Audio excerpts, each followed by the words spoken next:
Existe un polvo que cuesta apenas unos pocos dólares, pero lo que promete desafía todo lo que creemos saber sobre la pintura. No hablamos de una mejora leve, ni de una diferencia de unos cuantos años. Hablamos de algo que puede hacer que cualquier trabajo de pintura dure medio siglo. 50 años completos. No 5. No 10. 50. Una simple cucharada, mezclada en una lata común de pintura, ya sea para interiores o exteriores. Antes de aplicarla, y algo cambia. No es visible a simple vista. No hay un color distinto, ni una textura especial. Pero a nivel microscópico, la pintura empieza a comportarse de una forma completamente diferente. Se adhiere a la superficie como si formara parte de ella, como si dejara de ser una capa externa para convertirse en una extensión del propio material. Hay casas pintadas con esta mezcla en la década de 1970 que, incluso hoy, siguen intactas. Sin descascararse. Sin ese polvo blanquecino que aparece con el tiempo. Sin pérdida de color. Como si el paso de las décadas simplemente no hubiera ocurrido.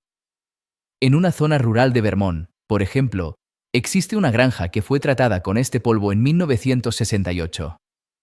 Desde entonces, jamás ha sido repintada. Han pasado inviernos brutales, con nieve, hielo y temperaturas extremas. Veranos húmedos, con calor sofocante.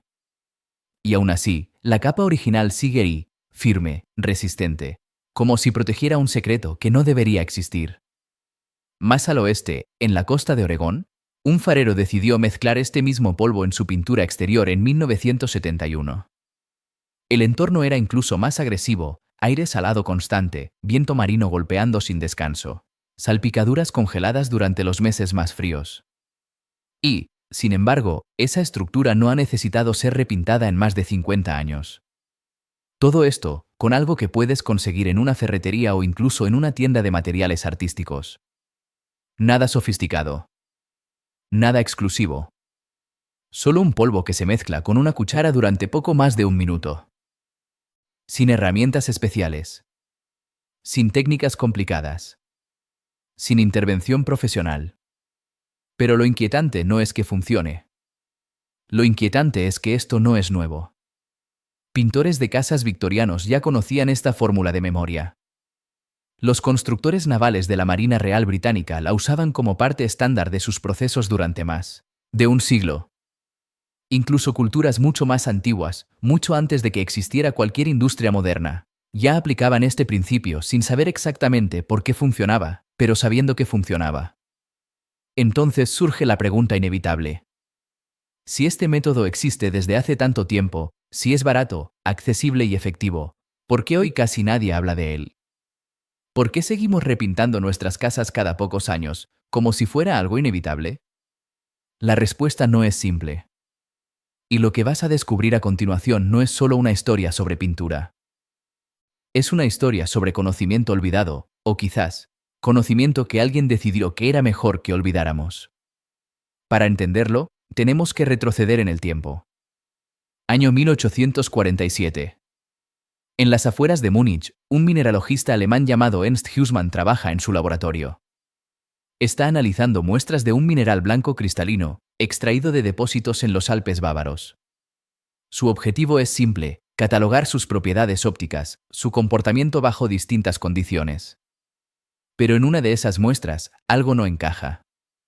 Cuando pulveriza el mineral y lo mezcla con pigmento en aceite de linaza, creando una pintura básica, decide aplicarla sobre una superficie de piedra. Lo que observa después no tiene sentido dentro de lo que la ciencia de su época podía explicar fácilmente. La pintura no se comporta como debería. No se queda simplemente sobre la superficie. Parece integrarse con ella.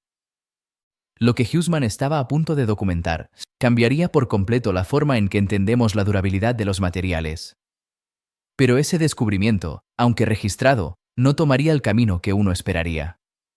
Y lo más inquietante es que él tampoco fue el primero en descubrirlo. Mucho antes de que Ernst Husmann observara ese comportamiento extraño en su laboratorio, mucho antes de que alguien intentara explicarlo con términos científicos, ya había quienes lo aplicaban de forma práctica, casi instintiva. Para entenderlo, hay que viajar todavía más atrás en el tiempo. No a Europa, sino al suroeste de lo que hoy conocemos como Estados Unidos. Año 900 después de Cristo. Las civilizaciones puebloanas construyen viviendas en acantilados, en lugares como Mesa Verde, Chaco Canyon y Cañón de Chelly. Lugares extremos. Ambientes hostiles donde sobrevivir ya era un desafío, y mantener estructuras intactas durante años parecía casi imposible. Las condiciones eran implacables. Noches de invierno con temperaturas bajo cero, seguidas de días de verano abrasadores. Radiación ultravioleta intensa debido a la altitud.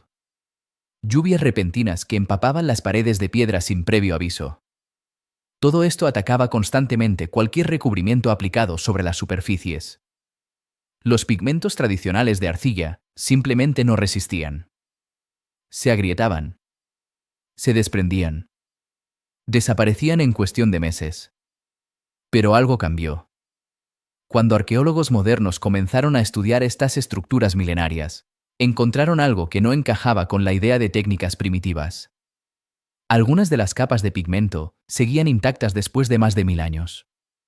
1000 años expuestas a condiciones extremas. Y no era casualidad. Al analizar esas capas, descubrieron que contenían un aditivo mineral mezclado con la arcilla en proporciones específicas, entre un 8 y un 12% del peso total.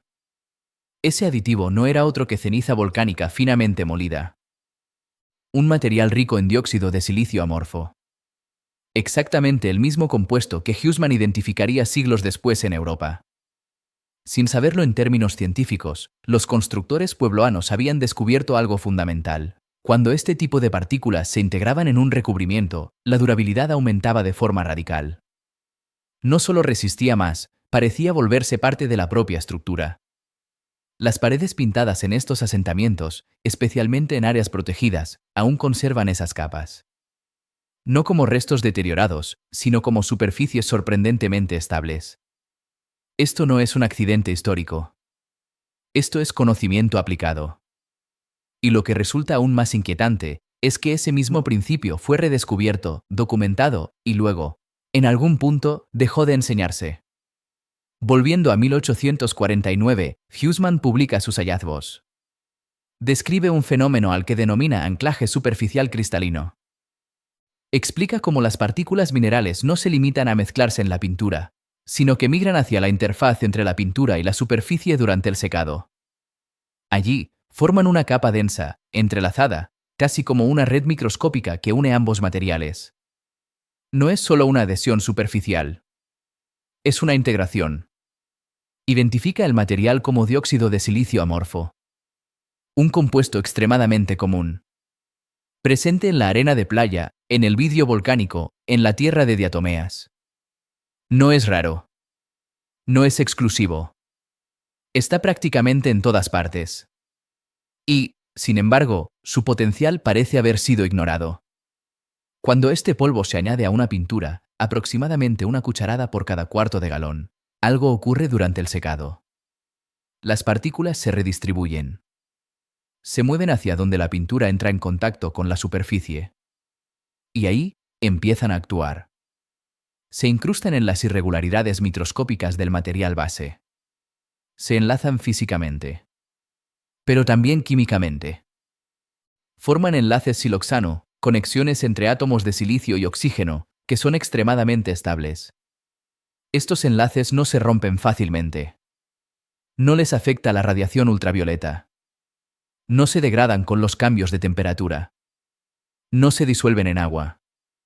En otras palabras, crean una unión que resiste lo que normalmente destruye cualquier capa de pintura con el tiempo. Esto cambia completamente el comportamiento del recubrimiento. Porque la pintura convencional, en realidad, es frágil. Es una capa que descansa sobre la superficie, sostenida por fuerzas relativamente débiles. Con el tiempo, se agrieta, se despega, se degrada. Pero cuando este polvo está presente, deja de ser una simple capa. Se convierte en algo mucho más difícil de separar. Mucho más difícil de destruir. Y entonces surge una nueva pregunta. Si esto es real, si ha sido documentado, si incluso existen ejemplos que lo demuestran a lo largo de siglos, ¿por qué no es conocimiento común? ¿Por qué no está en las etiquetas de cada lata de pintura?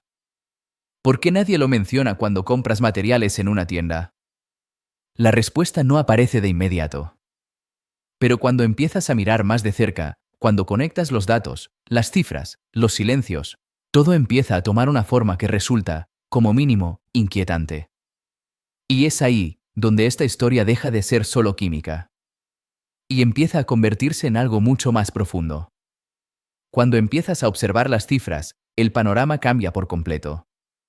Lo que parecía un simple detalle técnico se transforma en algo mucho más grande, mucho más estructurado. El mercado global de recubrimientos arquitectónicos mueve más de 200.000 millones de dólares al año. Solo en Estados Unidos, los propietarios gastan alrededor de 32.000 millones anuales en pintura y servicios relacionados. Es una industria gigantesca, profundamente integrada en la vida cotidiana. Y hay un patrón claro.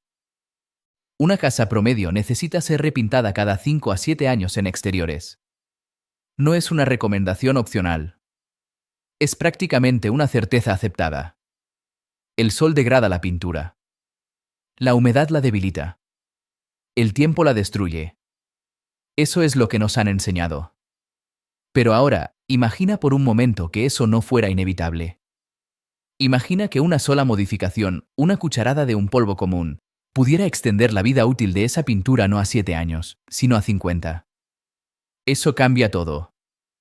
Porque en un periodo de 30 años de propiedad, una familia promedio repinta su casa varias veces. Cada ciclo implica costos que van desde miles de dólares hasta decenas de miles acumulados con el tiempo. Mano de obra. Materiales. Tiempo. Esfuerzo. Ahora elimina la mayoría de esos ciclos. No es una mejora del sistema. Es la desaparición de la necesidad. Y ahí es donde la historia empieza a volverse incómoda. Las grandes compañías del sector, nombres conocidos que dominan el mercado desde hace décadas, no dependen únicamente de la calidad de su producto. Dependen de algo mucho más predecible, la repetición. El hecho de que la pintura falle en un tiempo razonable. Ni demasiado rápido, porque eso generaría desconfianza. Ni demasiado lento, porque eso eliminaría futuras compras. El equilibrio perfecto está en ese rango de 5 a 7 años para exteriores. Lo suficiente para que el consumidor sienta que compró algo decente. Pero no tanto como para olvidarse de volver a comprar. Es un ciclo. Y ese ciclo mantiene viva a toda la industria. Entonces, un aditivo barato, no patentable, accesible para cualquiera, que puede multiplicar la durabilidad por 3 o 4 veces, no encaja bien en ese sistema. No puedes patentar el dióxido de silicio amorfo. Está en la naturaleza. Está en la arena, en la ceniza volcánica, en múltiples fuentes abundantes. No pertenece a nadie. Y si cualquier persona pudiera mejorar su pintura con algo que cuesta unos pocos dólares, el modelo entero empezaría a resquebrajarse. Pero aquí es donde la historia se vuelve más sutil. No hubo un anuncio oficial diciendo esto ya no debe usarse. No hubo una prohibición directa. Lo que ocurrió fue más silencioso. Más gradual. Para la década de 1960, las recomendaciones sobre aditivos minerales comenzaron a desaparecer de los manuales técnicos. Documentos que antes incluían secciones detalladas sobre cómo mejorar el rendimiento de la pintura, fueron modificados. Las referencias se eliminaron. Las fórmulas dejaron de enseñarse. Los programas de formación para pintores profesionales dejaron de incluir estos métodos en cuestión de una sola generación, y en su lugar apareció un nuevo mensaje. Simple, directo, rentable. Compra pintura premium. Confía en la marca. Lo que antes era conocimiento técnico accesible fue reemplazado por dependencia del producto.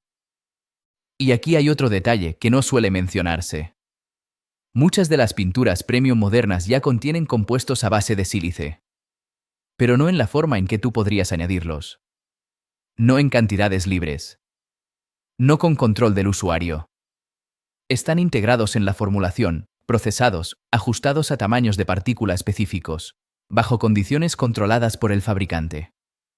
En otras palabras, tomaron el mismo principio. Lo incorporaron. Y lo convirtieron en una característica exclusiva por la que pagas más. Lo que podrías haber añadido tú mismo por centavos. ahora forma parte de un producto con un precio significativamente más alto. Y así, el conocimiento no desapareció completamente. Solo cambió de lugar. Dejó de estar en manos de todos y pasó a estar controlado. Pero aún así, no se perdió del todo. Porque siempre hay rastros. Historias que no encajan con lo que se supone que debería pasar. Casos aislados. Como el de un pintor jubilado en la zona rural de Pensilvania. Durante 40 años, utilizó este método en sus trabajos. Aprendió la técnica de un artesano mayor, un inmigrante alemán, que la había usado desde antes de la Segunda Guerra Mundial. No lo aprendió en una escuela moderna. No estaba en manuales recientes. Era conocimiento transmitido directamente, de persona a persona. Y durante décadas, lo aplicó en trabajos residenciales sin hacer ruido, sin publicidad, sin llamar la atención. Hasta que decidió revisar los resultados. Lo que encontró no era fácil de ignorar. Pero tampoco era algo que el sistema estuviera interesado en amplificar.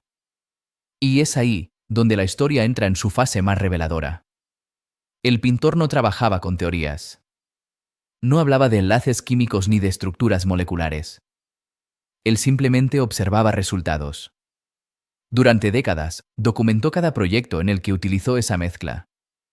Casas expuestas al sol, al viento, a la lluvia constante. Superficies que, en condiciones normales, habrían comenzado a fallar en pocos años. En 2021, decidió hacer algo que pocos hacen, mirar hacia atrás con precisión. Revisó 37 trabajos de pintura exterior realizados entre 15 y 30 años antes.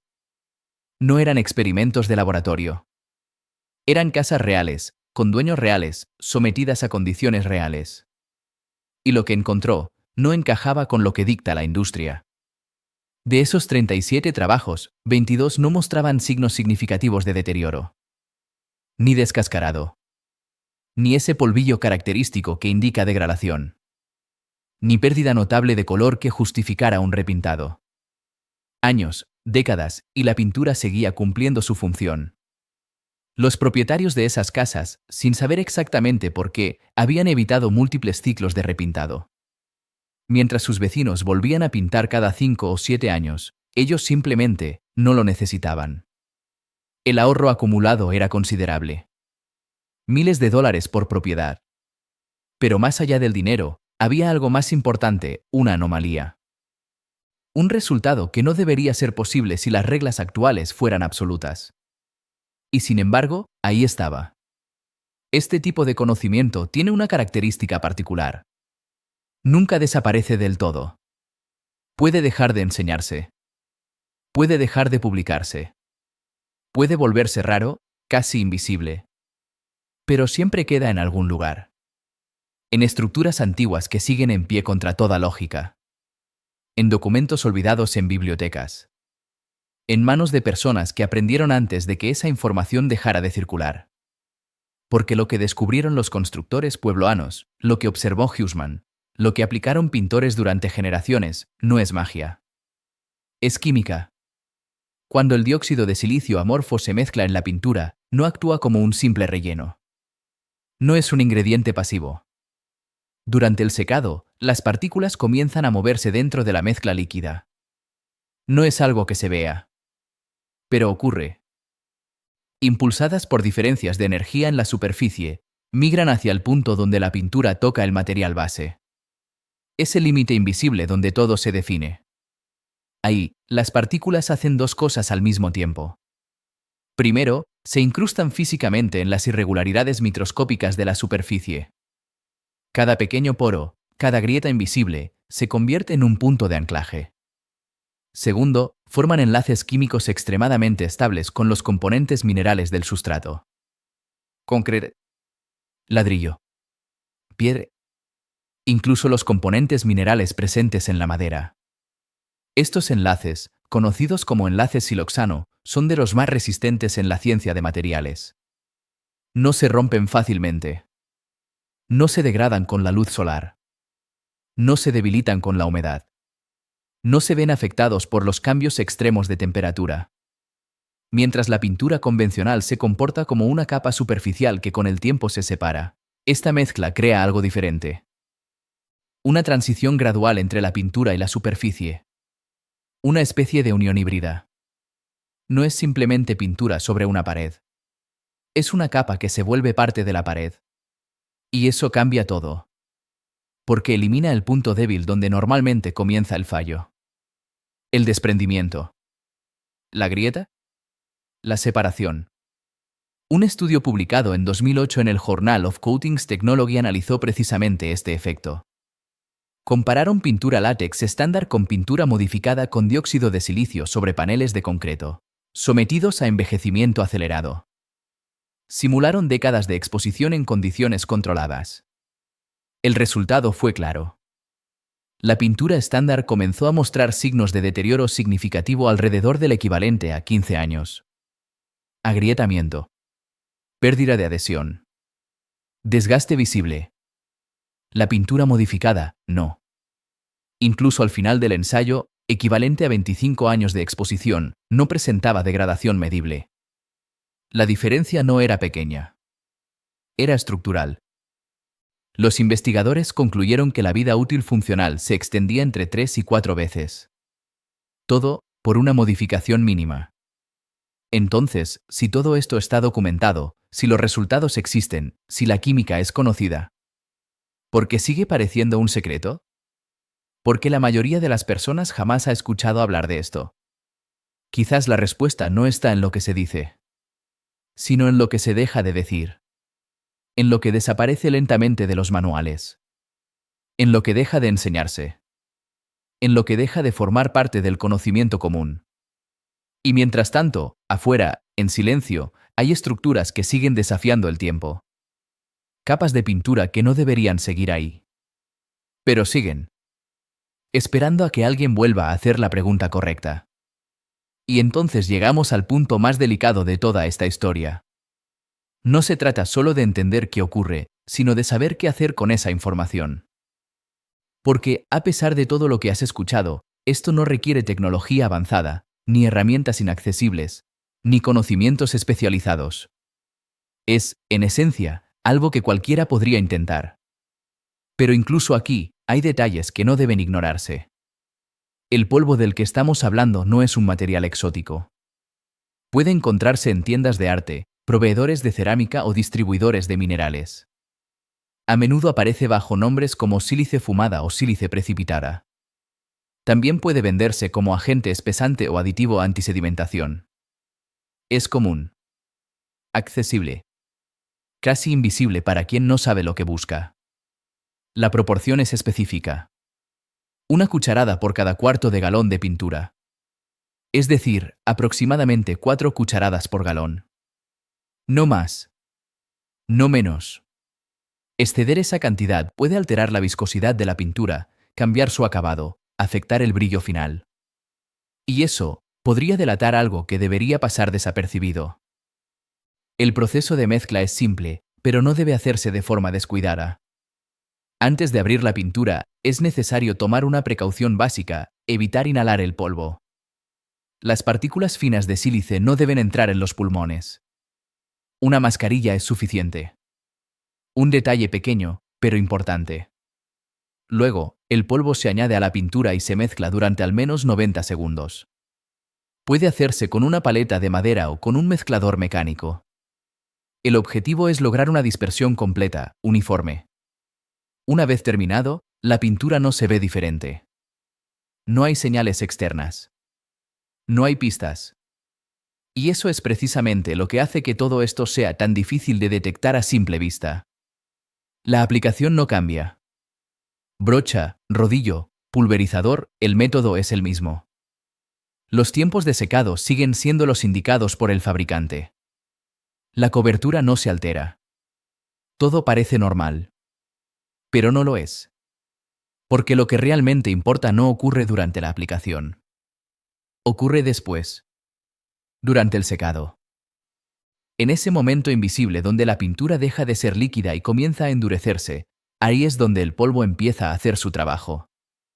La primera capa forma una red inicial. La segunda la refuerza. Es un proceso acumulativo. Cada capa añade estabilidad, profundidad, resistencia. Para interiores, donde las condiciones son menos agresivas, se puede reducir la cantidad de sílice a la mitad. Esto permite mantener el brillo original sin sacrificar completamente el beneficio de adhesión. Pero incluso con estos ajustes, el principio sigue siendo el mismo. Y lo más inquietante es esto. Nada de esto es complicado. Nada de esto es exclusivo. Nada de esto está fuera del alcance de una persona común. Y sin embargo, la mayoría nunca lo hará. Porque no lo sabe. Porque nunca se lo dijeron. Porque el conocimiento fue desplazado, reemplazado, diluido hasta desaparecer del uso cotidiano. Pero no completamente. Siempre quedan rastros. Como esas viviendas en acantilados que aún conservan sus capas originales después de 1000 años. Como aquel artículo olvidado en una revista científica del siglo XIX. Como ese pintor que, sin hacer ruido, aplicó una técnica que otros habían dejado atrás, y obtuvo resultados que desafiaban lo esperado. El tiempo no destruye todo. Algunas cosas simplemente esperan. Esperan a que alguien las redescubra. A que alguien conecte las piezas. A que alguien se pregunte por qué seguimos haciendo las cosas de la misma manera, cuando existen alternativas que han estado ahí todo el tiempo. Y ahora, la pregunta ya no es si esto funciona. La pregunta es otra. ¿Qué haces tú con esta información? Porque a partir de este momento, ya no puedes decir que no lo sabías. Y en algún lugar, tal vez muy cerca, hay una pared que podría resistir décadas, si alguien decide cambiar una sola cosa antes de aplicar la siguiente capa. Si esta historia cambió la forma en que ves algo tan cotidiano como una lata de pintura, entonces ya sabes qué hacer. Compártela. Porque cada persona que la escuche es una menos que repetirá el mismo ciclo sin cuestionarlo. Y tal vez, solo tal vez, ese conocimiento deje de ser un susurro.